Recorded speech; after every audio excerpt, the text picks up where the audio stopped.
दोस्तों, मैं हूं आपका दोस्त बेंजामिन जेम्स और आपका इस कार्यक्रम में स्वागत करता हूं और आपको धन्यवाद देता हूं कि आप हमारे कार्यक्रमों को सुनते हैं।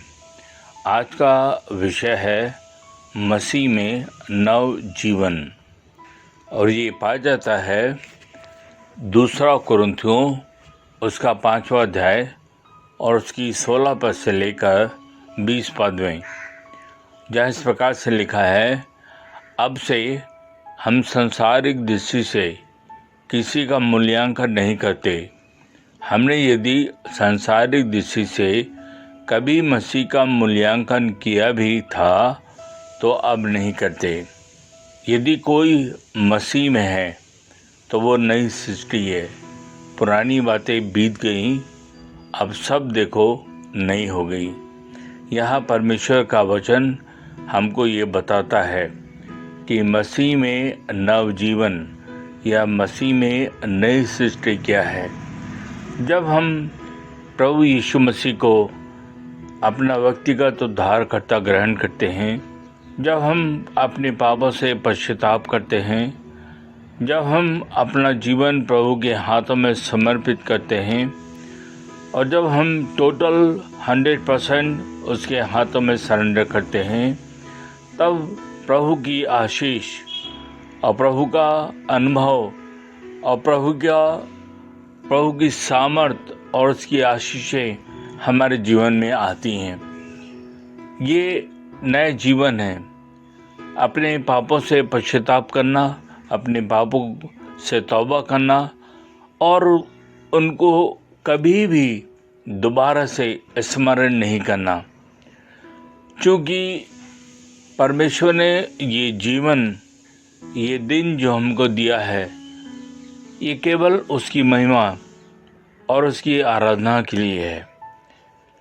परमेश्वर का ये अनुग्रह हमारे लिए काफ़ी है।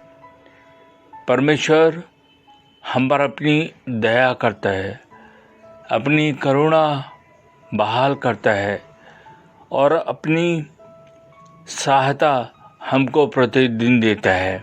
इसलिए यदि कोई मसीह यीशु में है तो वो नई सृष्टि है, पुरानी बातें बीत गई हैं, अब देखो वे सब की सब नई हो गई हैं। सो मेरे प्रियो, प्रभु यीशु मसीह को अपने जीवन में आमंत्रित करना, अपने जीवन का मुक्तिदाता, अपना छुटकारा देने वाला स्वीकार करना और उस पर संपूर्ण भरोसा रखना, ये हमारे जीवन का कर्तव्य होना चाहिए। ये हमारे जीवन का कर्तव्य होना चाहिए। और 19 पद में लिखा है, परमेश्वर ने मसीह में संसार का अपने साथ मिलाप किया। उसने मनुष्यों के अपराधों का लेखा नहीं किया, वरन मिलाप का संदेश हमें सौंप दिया है। अतः हम मसीह के राजदूत हैं और परमेश्वर तुम्हें हमारे द्वारा अनुरोध कर रहा है। हम मसीह की ओर से निवेदन करते हैं कि परमेश्वर के साथ मिलाप कर लो। सो यहाँ पर नहीं केवल हम मसीह यीशु में नई सृष्टि बन जाते हैं, किंतु हम प्रभु यीशु मसीह के राजदूत बन जाते हैं, उसकी हम एम्बेसडर बन जाते हैं और हम उसके आशीषों के पात्र बन जाते हैं, क्योंकि अब हमारा मेल मिलाप परमेश्वर ने मसीह यीशु के द्वारा पूरा किया। हमें उस पर विश्वास करना है। उसके साथ में हमें पूरा जीवन व्यतीत करना है और उस पर पूरा भरोसा रखना है कि एकमात्र केवल वही छुटकारा देने वाला है, वही जीवन देने वाला है और वही सच्चा उद्धार करता है। प्रियो, क्या आप अपना जीवन प्रभु यीशु मसीह को दिए हैं? यदि नहीं तो आज ही दीजिए।